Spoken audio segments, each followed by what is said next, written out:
ذکر سے مراد ہے نصیحت کرنا، ذکر کا مطلب ہے بار بار کسی چیز کو دہرانا۔ قرآن پاک سمجھنے میں یہ بات بہت اہم ہے کہ ہم یہ دیکھیں کہ اللہ تعالیٰ نے قرآن پاک میں خود اس لفظ کے معنی کیا متعین کیے ہیں، اور وہی اس کے حقیقی اور وہی اس کے شرعی معنی ہے۔ سورہ حجر کی آیت نمبر 9 میں اللہ پاک فرماتے ہیں، بسم اللہ الرحمن الرحیم، انا نحن نزلنا الذکر وانا لہ لحافظون، بے شک یہ ذکر عظیم قرآن پاک ہم نے ہی اتارا ہے اور ہم ہی اس کی حفاظت کریں گے۔ تو اللہ تعالیٰ نے قرآن پاک کو خود ذکر کی صفت سے یاد کیا ہے، اور اللہ تعالیٰ نے قرآن پاک میں فرمایا کلا انہ تذکرہ فمن شاء ذکر وما یذکرون الا ان یشاء اللہ هو اہل التقوی و اہل المغفرہ، کچھ شک نہیں کہ یہ قرآن ذکر ہے، بس جو چاہے اس کا ذکر کرے، اور یہ لوگ ذکر نہیں رکھیں گے مگر جب اللہ چاہے گا، وہی تقوی کا مستحق ہے اور مغفرت کا مالک۔ اللہ پاک وہاں پر فرماتے ہیں وَلَقَدْ يَسَّرْنَا الْقُرْآنَ لِلذِّكْرِ فَهَلْ مِن مُدَّكِرٍ، اور اس قرآن کو ہم نے سمجھنے کے لیے، سیکھنے کے لیے، ذکر کرنے کے لیے آسان کر دیا ہے، تو کوئی ہے کہ سوچے سمجھے۔ قرآن پاک ذکر اس لیے ہے کہ اس میں اللہ کی باتیں ہیں، اس میں اللہ کا بیان ہے، اس کی ذات و صفات کا بیان ہے، اس کے احکامات کا بیان ہے، اس کے انبیاء کا بیان ہے، کیونکہ یہ کلام الہی ہے، یہ اللہ کا کلام ہے قرآن پاک، اس لیے یہ اللہ کا ذکر ہے۔ اس کے علاوہ قرآن پاک میں اللہ پاک نے ارشاد فرمایا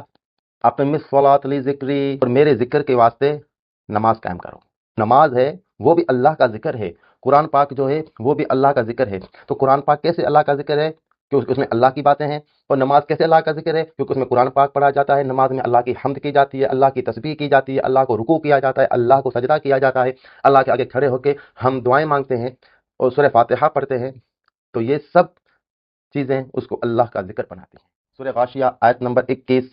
فذکر انما انت مذکر، بس آپ محبوب صلی اللہ علیہ وسلم ذکر کرواتے رہیے، اور آپ تو ذکر کروانے والے ہی ہیں۔ اس میں محبوب صلی اللہ علیہ وسلم کا نام جو اللہ تعالیٰ نے رکھا ہے وہ ہے مذکر،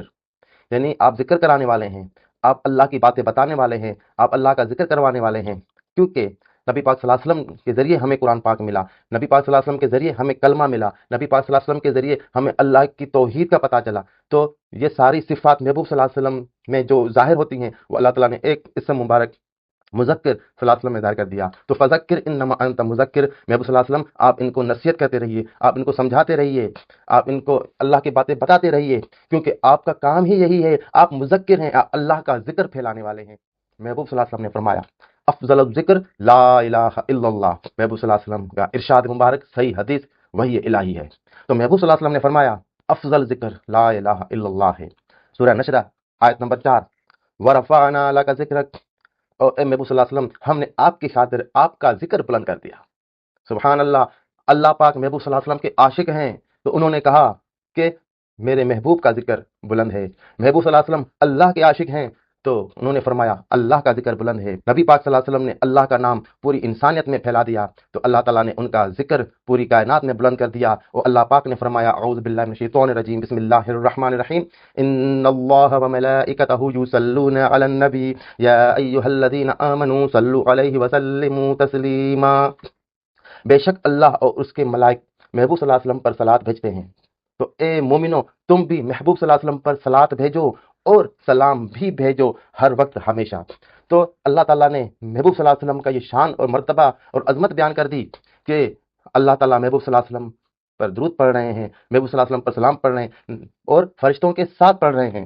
اس میں جو بات غور کرنے کی ہے کہ محبوب صلی اللہ علیہ وسلم اللہ کا ذکر کر رہے ہیں، خود بھی کر رہے ہیں، اور پوری کائنات کو اللہ کے ذکر میں مشغول کر رہے ہیں۔ اللہ تعالیٰ کی ذات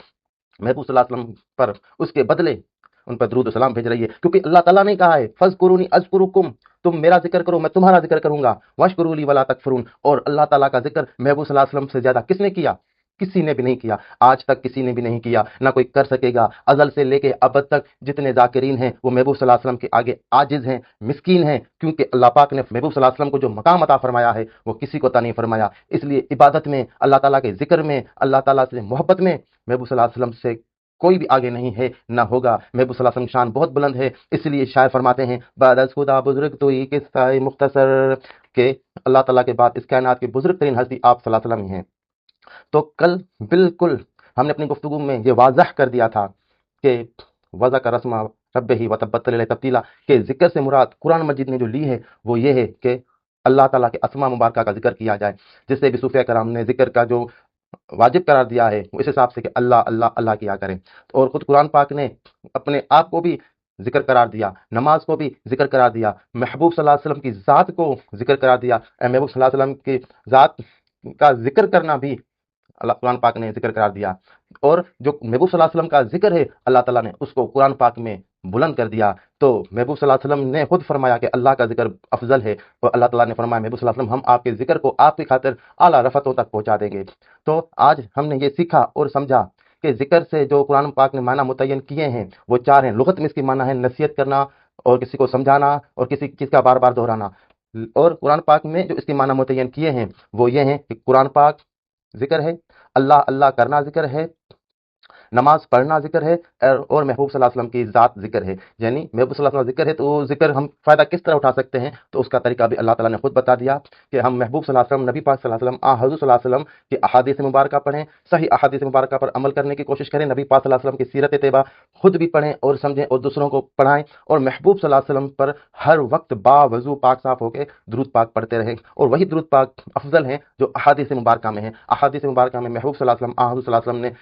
درود پاک کے مختلف سیغے سکھائے ہیں اور سمجھائے ہیں، جو القول البدی اور سعادت الدارین کتابوں میں یہ سیغے موجود ہیں، جو مختلف کتابوں میں آئے ہیں، جو احادیث مبارکہ میں درود پاک کے سیغے آئے ہیں وہ سب سے افضل ہیں۔ آج کا جو موضوع ہے وہ یہیں پہ اختتام کرتے ہیں ذکر کے حساب سے۔ کل ہم نے ذکر پہ موضوع اٹھایا تھا، آج بھی ہم نے ذکر پہ موضوع اٹھایا، انشاءاللہ تعالیٰ ذکر کے موضوع پر اور گفتگو ہوتی رہے گی۔